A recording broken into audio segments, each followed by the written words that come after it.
Hello दोस्तों, आपका D17 classes में स्वागत है। हम डीसी मशीन पढ़ रहे थे। इससे पहले वाले लेक्चर में हमने डीसी मोटर के स्टार्टर्स के बारे में जाना था। हमने ये जाना कि डीसी मोटर में स्टार्टिंग के समय स्टार्टर का प्रयोग क्यों किया जाता है और हमारे स्टार्टर कितने टाइप्स के होते हैं, तथा हमने 2 पॉइंट स्टार्टर के बारे में भी जाना था। आज हम 3 पॉइंट स्टार्टर को जानेंगे। तो चलिए शुरू करते हैं। तो ये आपका क्या है, 3 पॉइंट स्टार्टर का फिगर है। ये 3 पॉइंट स्टार्टर की वर्किंग है, ठीक है, उसके बारे में लिखा है, ठीक। तो पहले ये जानते हैं हमारा 3 पॉइंट स्टार्टर क्या होता है। 3 पॉइंट स्टार्टर का मतलब ये है कि इसमें 3 टर्मिनल होंगे। चलिए यहाँ देखते हैं। आपका एल मतलब क्या है, लाइन पॉइंट या लाइन टर्मिनल, ठीक है। एफ मतलब फील्ड पॉइंट या फील्ड टर्मिनल। ये ए मतलब आर्मेचर पॉइंट, ठीक है।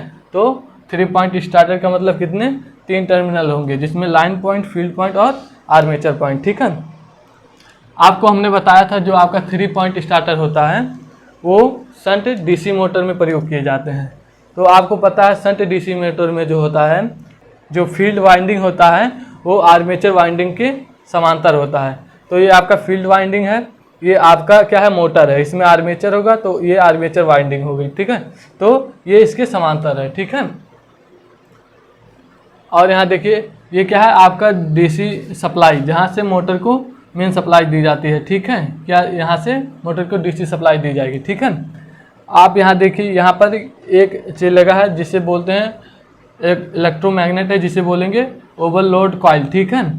ये एक लीवर है, इस पर एक त्रिभुजाकार आयरन पीस लगा हुआ है, ठीक है। यहाँ देखिए ये स्प्रिंग है आपका, ये क्या है, स्टार्टिंग हैंडल है, ठीक है। ये आपका सॉफ्ट आयरन है, ठीक। अभी देखिए आपका स्टार्टर ऑफ अवस्था में है, ठीक है। ये रेजिस्टेंस है जिसे हम स्टार्टिंग रेजिस्टेंस या परिवर्तनीय रेजिस्टेंस भी कह सकते हैं, जो आपस में कैसे हैं, सीरीज में है, ठीक है। ये आपका नो बोल्ट कॉइल है, ठीक है। अब इसके वर्किंग को देखते हैं।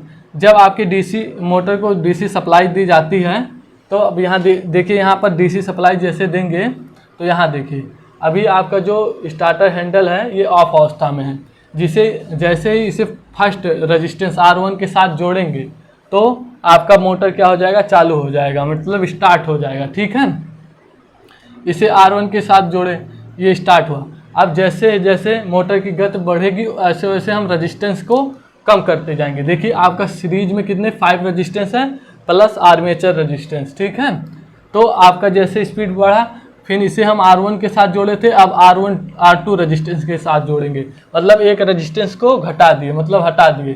तो जैसे जैसे स्पीड बढ़ेगा हम क्या करेंगे, रेजिस्टेंस को हटाते जाएंगे, ठीक है।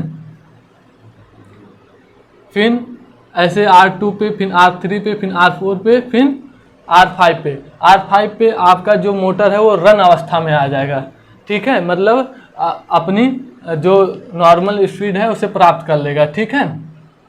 इस रन अवस्था में क्या होता है, जो आपके एक्सटर्नल मतलब बाहरी रेजिस्टेंस होते हैं उन्हें हटा दिया जाता है और सिर्फ ये आर्मेचर रेजिस्टेंस पे जो हमारा मोटर है वो रन कर रहा होता है, ठीक है।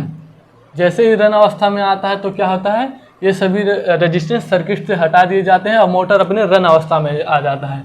जब मोटर गतिमान हो जाता है तब क्या होता है, हमारा बैक ईएमएफ उत्पन्न हो जाता है मोटर में। बैक ईएमएफ उत्पन्न होने के कारण जो आर्मेचर करंट है वो घटने लगता है, ठीक है।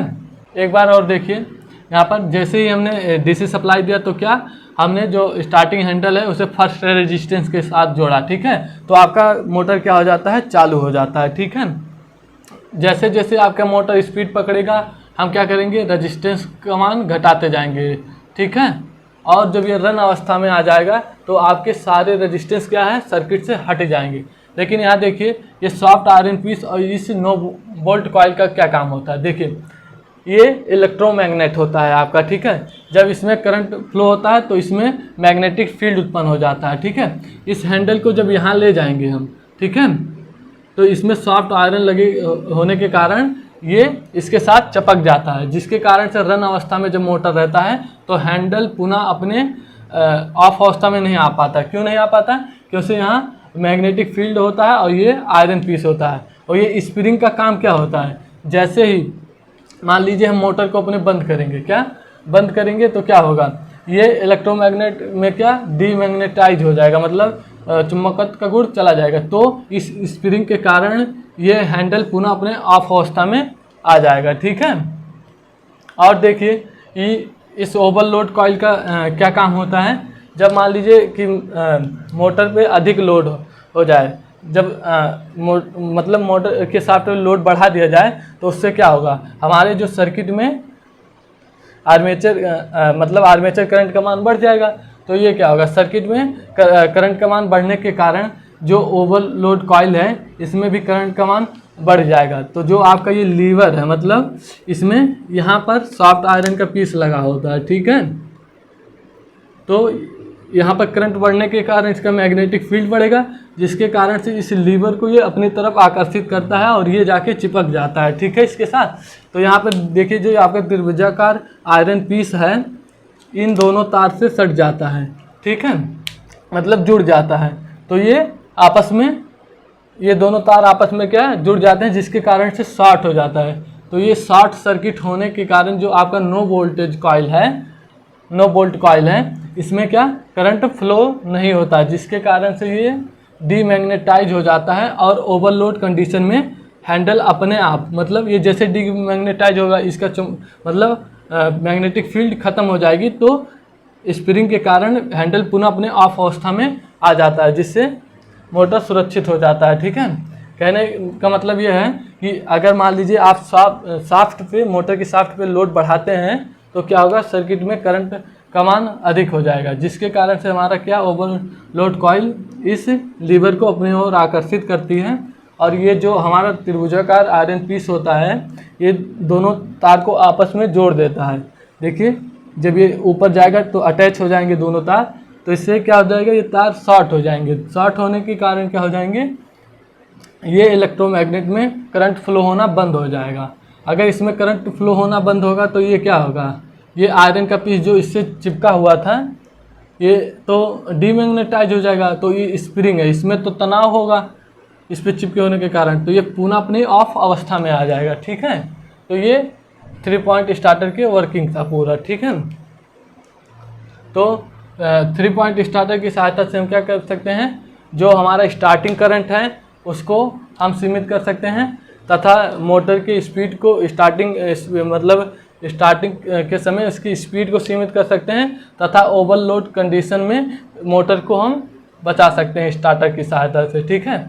तो ये हमारे 3 पॉइंट स्टार्टर के वर्किंग है। इसे आप अपने लैंग्वेज में लिख सकते हैं, चाहे यही लिख सकते हैं। ठीक है। तो ये इसका फिगर है। ठीक। तो आज के लिए बस इतना ही, मिलते हैं अगले लेक्चर में। अगले लेक्चर में हम 4 पॉइंट स्टार्टर के बारे में जानेंगे।